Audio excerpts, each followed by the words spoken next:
just part of it. So we are live. nice. So welcome everyone. What's going on? It is your boy Charles Tank Harris, the founder and chief visionary officer of the financial literacy platform Wealth Our Way, where our motto is wealth is not only for the wealthy. Today is Monday, May 3rd, 2021, and I am so fortunate today to be blessed with the presence of my fellow Temple alum, my girl, Kalimah White, Esquire. Kalimah, say what's up to the people. Thank you, Tank. I appreciate the invite, and thank you everyone for joining us. I think we're going to have a good conversation, so looking forward to it. No doubt. So as everyone knows here, first thing I want to do is just shout out those of you who are with me live and direct today, the Wealth Our Way family that shows up every day for their financial literacy fix. And I give a special salute and shout out to my overnight crew, whoever, gets a chance to watch this over the weekend, overnight, under the sink, if they're fixing a leak in the car while somebody else is driving, being safe, just wherever you get a chance to fit 15 minutes of financial literacy in. I love it. So here we go today. We had a little one-off on Friday when we covered cryptocurrency because there was a lot of conversation centering around cryptocurrency. But today we are actually putting the bow and the wrap on our estate planning week with our brilliant and beautiful, dare I say, estate planning guru, Kalimah White. And I had this impressive bio sent over to me by Kalimah, because she's Big Willie-ish. I don't know the female Big Willie Lima. I don't know how you say it on the female side, but I'm gonna let her break. There it is. Well, I'm gonna let her break down, what it is she does, where she does it at, and then we'll get into some Q&A. Mm-hmm. Well, I like to tell everybody I'm a recovering practicing attorney. So I, practiced law for many moons just recently in the trust and estates world. So I practiced trust and estates law for several years before going into the banking and trust company world. And so currently I am with TD Wealth and their private client group, that's TD Bank. And I manage their Delaware trust arm, which basically we do all types of trust planning as well. And also too, I'm a wealth strategist there where we do a lot of financial planning, estate planning, trust planning for clients. So it's a great gig if you can get it. And, I just enjoy helping people, learn about, their goals and the things that they, need. So I've been doing this, in this world for about, almost 20 years now, aging myself a little bit, but that's okay. That's okay. She started when she was 4 though, so she didn't tell you all that. Right. So, I've been doing that and it's just been a wonderful practice. I love helping people, meet their goals and help their families. So legacy planning to me is one of the most important things. I appreciate that. So we're going to just jump right into some Q&A. So the one thing that I tell people all the time is I was not born with the ability to feel shame. I embarrass myself in a heartbeat because I very seldom embarrass. One of the things that I do here at Wealth Our Way is I share a lot of information from my personal experiences, my travels, my knowledge base, and I'm quick to tell anybody, fact check your man, go to Google, do your thing. Last week when we covered estate planning, I tell everybody I'm not an attorney, I'm not a tax professional, I am a financial professional, I'm a financial planner.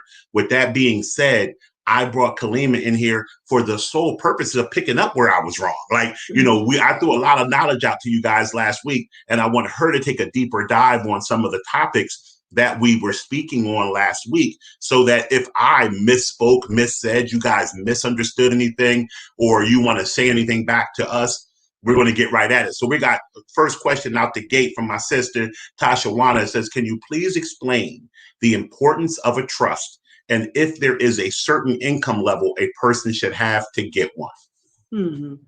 That is a really good question. And we get that a lot. And, because people want to say, oh, well, do I have enough money for a trust? And I think it really depends on less about how much money you have and then what your goals are.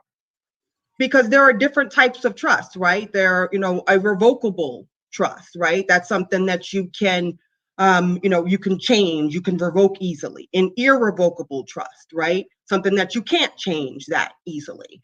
Revocable trusts are more for incapacity planning. So if you are, incapacitated, that trust then, pops on, and then some people are able to run your life and your finances from there. Irrevocable trusts are more for asset protection, right? Protecting from creditors, and also for tax planning. There are no tax advantages in a revocable trust. There are tax advantages in an irrevocable trust. So it really depends on what your goal is, right?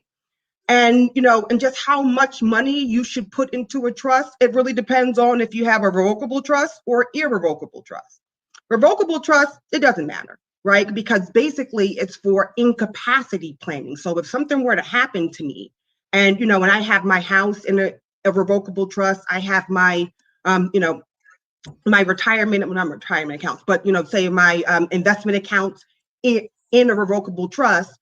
If something were to happen to me, then my successor trustee, the person who is managing everything, then pops on and everything continues to flow. So it's for ease of management.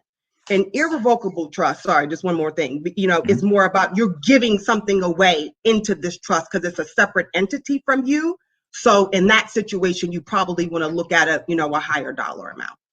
Perfect answer. And we got two other questions that popped in before we jump to the next question, which is from my wife. Hey, mama. And she asked the next question. I want to say last week when I was talking, we talked about wills, and this is where I'm going to put myself under the spotlight, and you can correct me or elaborate on what I said. Mm-hmm. I said a will is a spot in time document. You die, you go in probate court, they read your will, and it tells the people what you wanted to have happen right there on the spot, as opposed to a trust, which can go on in perpetuity. So if you have young children, for instance, and you got $4 million, you may not want to leave a 7-year-old $4 million. So you would leave these assets in a trust, and then the trust would spell out from this day forward, here's what happens with my assets.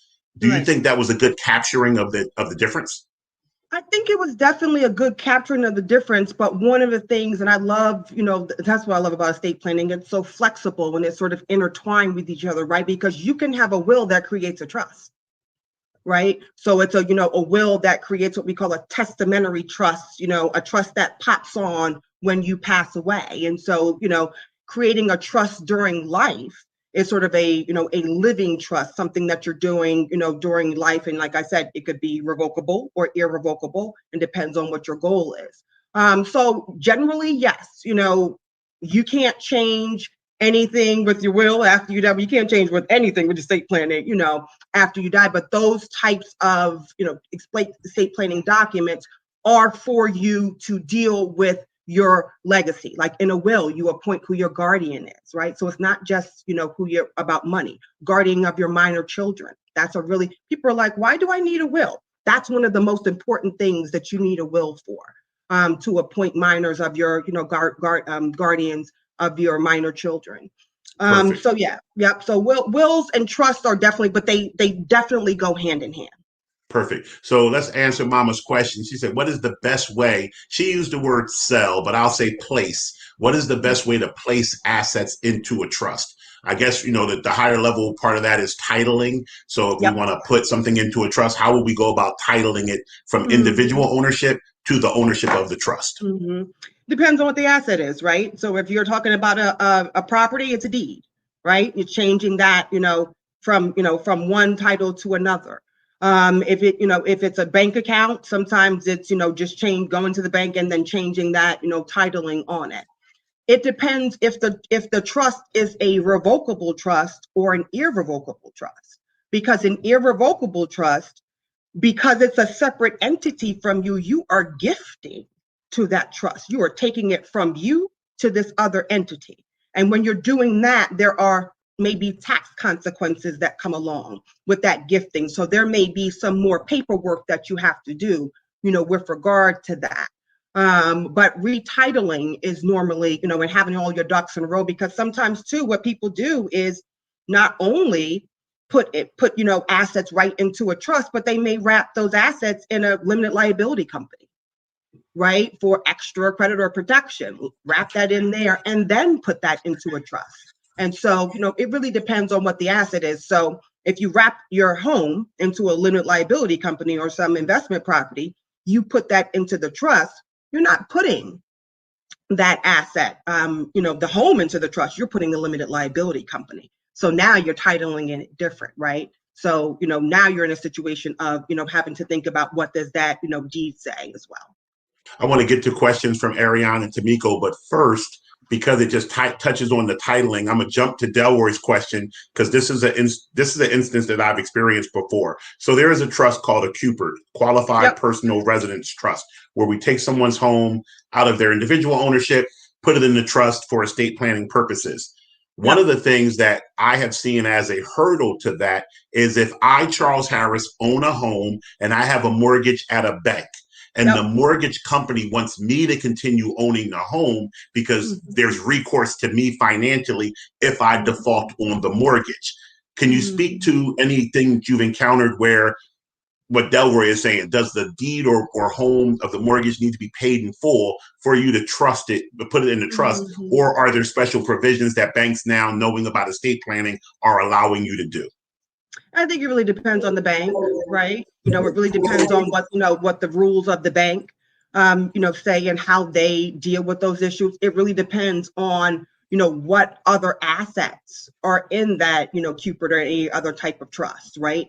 Because if that trust can guarantee that, that loan, as well as, secure the property, right? Because you're putting that, house, and so you have it secure, but then also too, there are other assets in there that the bank can go against, that would be helpful. But then too, a lot of, banks are looking for you to also, you may not own it, but you guarantee it. So it's like a cosigner, right? Got it. So you basically be a cosigner of that. Perfect. So let's jump to Ariane's question. What is the best way to determine what should be included in a trust? It really depends on what you are, looking to do, and what type of trust you have. So if you're looking to to move assets into an irrevocable trust because you're looking for creditor protection, there are other assets like retirement planning assets that already have creditor protection, right? Retirement planning assets, they don't go through probate, so they don't go through your will. So retirement planning assets a lot of times are sort of standalone entities, your 401k, because they already have sort of tax benefits, right? So you don't really need to put them into a trust to get some type of, tax benefit. So it really depends on, what the asset is. Perfect. So this is going to be our last question. This may take us to our 15 minutes and beyond. Ms. Tamiko Richardson asked, in setting up trusts, should you have separate people operate as a financial planner, accountant, and estate planner, or should one company do it all for checks and balances? I really think it depends on the company, and really, I don't even think that, for a lot of advisors, we work with a lot of different advisors, right? So I work for a bank where we have trustee services. And so we act as trustee, but we also act as investment manager. So when we are trustee of a trust, a lot of times that in that trust, we're also managing all of the assets, but we're not acting as the CPA, right? We may do trust tax returns, but we're not going to do beneficiary tax returns. So, you may need different advisors, and it really depends on what type of trust you have structured. Because there are some trusts like in Delaware where you can bifurcate duties between all different types of advisors. And so, I'm never a fan of a whole bunch of different advisors, because then, people start to trying to, become the person, the head person in charge of a situation. And so it's always good to have people want to collaborate together. But I do think it is more important to have people that you trust be the advisors, that people that you're working with, more than how many different ones you're working with. So if you have one or two people that you really trust, work with them and then have them recommend other advisors for you. Perfect. So with that being said, Kalimah, tell the people where they can find you at, what your social media handles are, what it is that you do for individuals, who may need trust services and things of that nature. Mm-hmm. Well, yeah. So I can definitely be reached at kalimah.white@td.com. That is my email address. We don't really have a lot of social media with regard to that, but you can always go to td.com because TD has a lot of information regarding retirement planning, regarding trust services, tax services, and things of that nature. So, if anybody ever wants to talk to me, Kalimah.White at td.com is always a great place to find me. And we so sincerely appreciate you here at Wealth Our Way. See what we're doing, people. We bring in the best and the brightest to you. And I just want to thank you personally for showing up and helping us out, wrapping up estate planning week. Everybody stay tuned. This week, we're going to shift topics. I haven't even created the next topic yet, but it's going to be fire. And we'll be back here tomorrow at 12:30 to cover it. Kalimah, thank you so very much, love, for showing up. Appreciate Anytime. you. Look forward to conversing and collaborating with you in the future. Thank you, Wealth Our Way family. Remember, wealth is not only for the wealthy. Take care. Indeed.